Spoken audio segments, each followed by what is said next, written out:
guys, today excited ako kasi so just yung mga piniprepare namin dito are our favorite foods. So, ito, recipe ng aming kabarkada at natikman ko, syempre, sabi ko, share natin, di Oo ba? nga, ba't hindi natin share? Hindi ko pa siya natikman, so... Pero ako, natikman ko. So, nagustuhan talaga ni Marie. So, one of my favorites na naman to. Sorry, lahat. Favorite ko, Joy. Paano ba to? Lahat naman yung favorite. Anyway, so, itong recipe na to is shinare sa amin ng isa namin barkada na gagawin namin ngayon. So, hopefully guys, You like try it? nyo. Oo. Yeah. And Okay. here are the ingredients. No, hindi pa natin sinabi kung anong gagawin natin.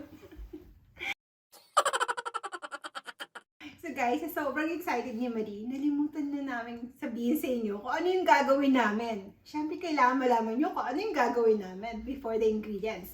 And ito ay Beef lo mein. yes, so we're going to make beef lo mein today. And here are the ingredients.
Alright, so papakuluan natin to 3 to 5 minutes. Tapos medyo halu-haluin natin para mag-even out yung pagluto ng noodles.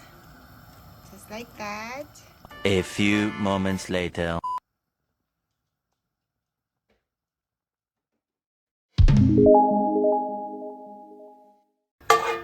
Okay, so we put 2 tablespoons of oil. So, naglagay tayo ng 2 tablespoons of oil para i-stir fry ang meat. Oh, ayan, pines na ng ating fry. Yeah. So by the way guys, yung meat natin, meron siyang konting sugar. Minarinate natin ng konti ang meat ng konting sugar. For 1 tablespoon ba yun, no? 1 tablespoon. At kaya, we are at medium heat. Nasa medium heat lang tayo. Kasi baka masusunog sa pag masyadong mataas yung fire. sugar. Just like that.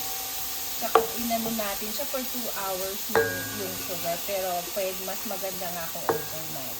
Oh, so minarinate ng 2 hours. So pag brown na siya, we will set it aside. So make sure yung fire nyo nasa medium heat. At this is 1 pound dun sa gagawin nating noodles. So yung meat, any meat that you like, rib-eye meat, Ayun. At saka top loin. Ayun. So anything na madaling maluto. Pwede yung chicken, di ba? Chuck roast. Ano yung chuck roast? Chuck Yung roast, ginagamit niya. Okay guys, look at that. Now, medyo golden. Na-sautéing na natin yung meat. So medyo brown-brown na siya. At this time, we can add the soy sauce. So a little bit for now. Para lang may lasa siya.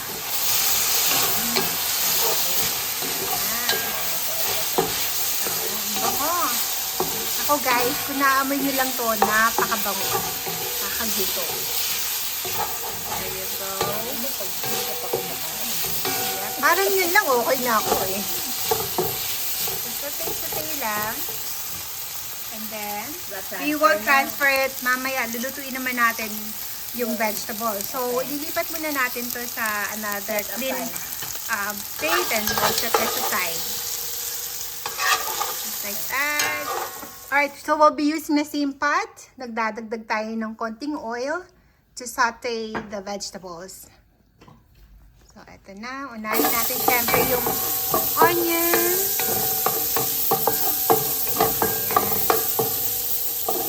So, as you can see, yung brown, yun yung flavor ng meat. So, kailangan nakuha natin yung flavor.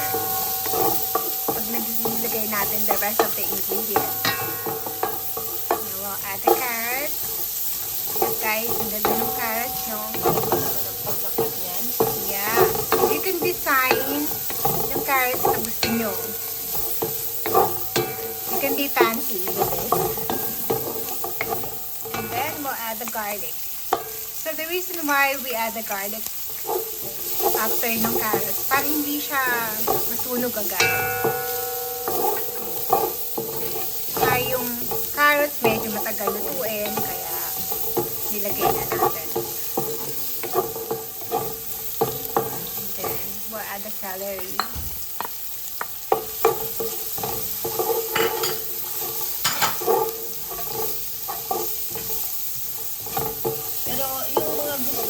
Ayaw ng celery, gusto nyo ng sebo. Pwede nyo nang alisin yung mga ayaw nyo dyan. Kasi ko ako dyan, noodles and beef lang. Pero okay yan, maganda ang kulay. Yes, pag-garnish na rin. Then we'll add the wine. This is the rice wine. Whoa! That's rice wine. Sautéing. Sautéing rice wine. Yep. Yeah. Okay. Alright guys, ito yung ginamit namin na rice cooking wine. Right there. Yep. As you can see, nakakuha na ng yung nasa bottom. Kuha ng flavor. And then, we'll add the rest of the soy sauce. Ito yung tira ng ginamit natin kaninang soy sauce. Ito naman ang And this is the soy sauce that we use. It's a Korean brand. But you can use any soy sauce that you like. And then we will add the oyster sauce at this time. And okay. Ito ang ginamit natin ngayon. Na oyster sauce. Yeah. Any oyster sauce na available sa bahay nyo. So, there you go.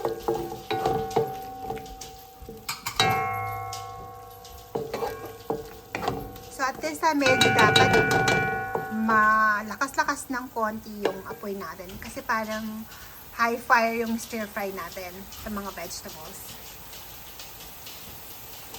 And we'll add cabbage, Napa cabbage, or repolyo, kung anong gusto nyo. Yeah. But this one is, we use the Napa cabbage.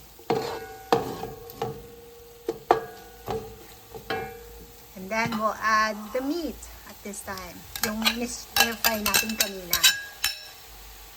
Ayan na. Guys, ang bango!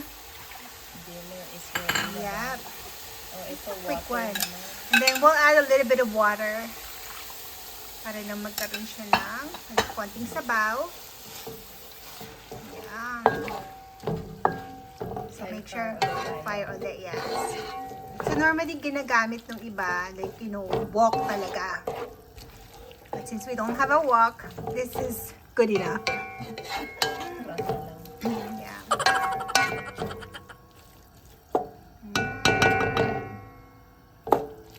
Then mamaya, lalagyan natin yung noodles. Yep. Sugar, lalagyan natin parang pantamis. Oo. 1 tablespoon of white sugar itong ginamit Yes. namin. 1 tablespoon of sugar.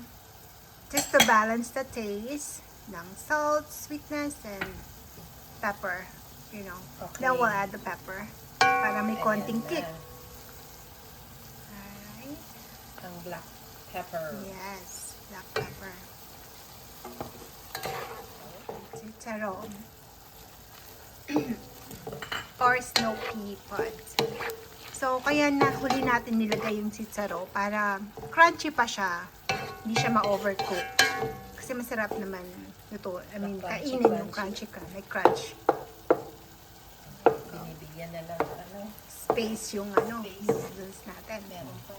And then the cornstarch. So basically, this is just cornstarch and water combined. So mimix lang natin ng konti. Haluin natin para na mag-mix sila ulit. Kasi natulog eh. Kasya ba yan? Natulog ba? Ito yung cornstarch. What is the cornstarch for? Parang to thicken the sauce. Yeah. There you go. Mm.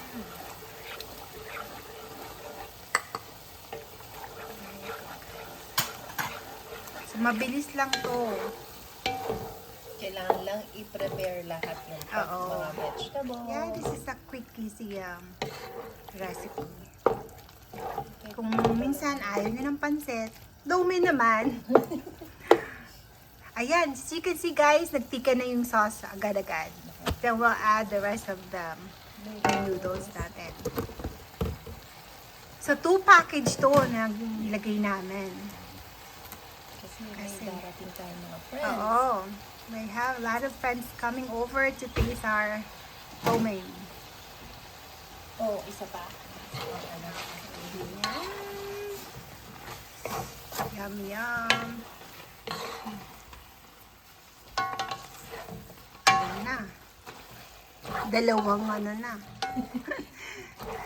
na kaya isa. Yep.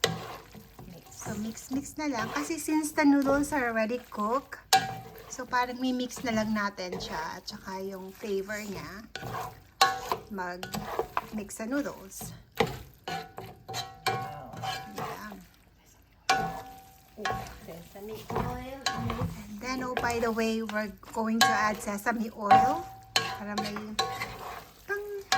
lasa na rin, tsaka garnish. Para glossy yung ating noodles. That's a secret. Ang layo. Ayun o. Sesame oil. Ang layo eh. Nandun yung yellow. Kaya mo. Yan. Alright.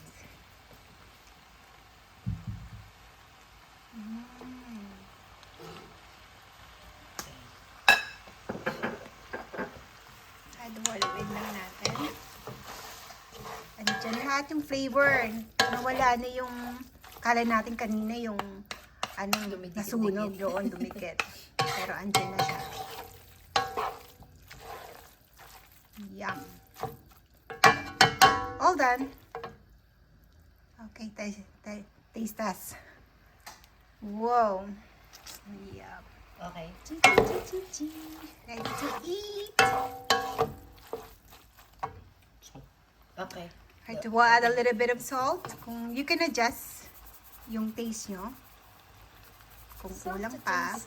Yeah. And pepper. Ayun, mahilig si Jordan. Yeah, favorite ko pepper. Meron kasing menu ng pepper lang. There you go, and then we'll just mix it again, and then we will serve this. Yum. Guys, that's it. Wow. Ready to eat. There you go. Garnish na. And then we'll garnish With with anong tawag doon? green onion. Fresh green onion. There you go. And that's it. We're ready to eat. Wow. That's amazing.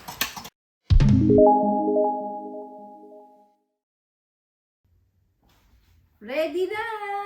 Kain na So na guys, naman! this is the finished product. Ang ganda-ganda. Oo. Tsaka look, as you can see guys. Ang dami niya. Kasi 2 packages yung ginawa namin. Actually, mas marami pa dun sa kalan. Yeah, meron Kahit kami kalan sapat. na naman. Sapat. Sapat. Mas marami sapat. Anyway, so, titikman Tikman ko na natin. guys. So, let's see. First time kong matitikman tong recipe na to. I've tried other lo mein, but syempre, tikman natin from our friend's recipe. Naku. I'll just wait na lang. Sige, So, kung pero ano siya naman excited. yan eh. Clean, okay. Clean pork Sure. naman yan. I tried the beef. Beef is Mamaya pa daw darating yung mga kabarkada. So, kami na mauna. mauna. We can't wait. So, there Sili you din, go. mauna. Alright, tikman natin. Ang dami na naman ang kinukuha ko. Sorry. Taste test lang Yes. to, Marie. So, Taste test. Okay.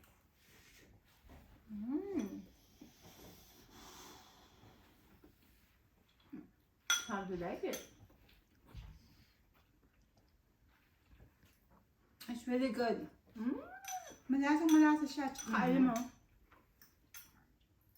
medyo may tamis siya. Yung meat. Kasi minarinade yung meat Sa with sugar. A little bit of sugar. And that makes a difference. Mhm. So surprising. Masarap siya. Mm. Here we go guys. Sana try niyo itong recipe na to. Tsaka imagine niyo, yung ingredients niya is parang basic. Kung meron kang cabbage, carrots, ano pa nandito? Sitsaro or snow pea pods, and Pwede nga alisin nyo na yung iba eh. Kung ayaw Oo. nyo ng pipad. I like vegetables. You know, somebody hindi siya mahilig. But I'm so proud of her kasi kumakain na siya ng vegetables. So, At saka malambot yung meat ah. oo, yeah. Kasi sabi nga ni Kurt, nakakalambot daw yung sugar sa meat. So, Oh, okay. That's really... tenderizer din yeah. daw siya. That makes sense. Mm.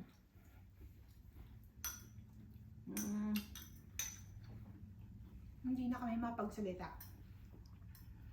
It's really good. Dinner ko na to. Alam mo ba, Joy, yung sinuting natin na yung egg, yung noodles express natin, yung yung may sausage and Oh, yeah, yeah. spaghetti na noodles, mas masarap siya after 2 days. Mm. Kasi, kinain ko siya for lunch nung 2 days after. Ang sarap niya. Mas masarap siya. Sinamarinate natin. Naman, oo. Na-soak ng noodles yung sauce niya. At saka I like yung sausage and the noodles, yung combination niya. That's good. I'm glad you like it. Alright, guys. Hindi mo natikman yun, Lee. Natikman mo pa. Natig mama, she was here. Okay. Alright, guys. So, sana try niyo itong recipe na to and let us know.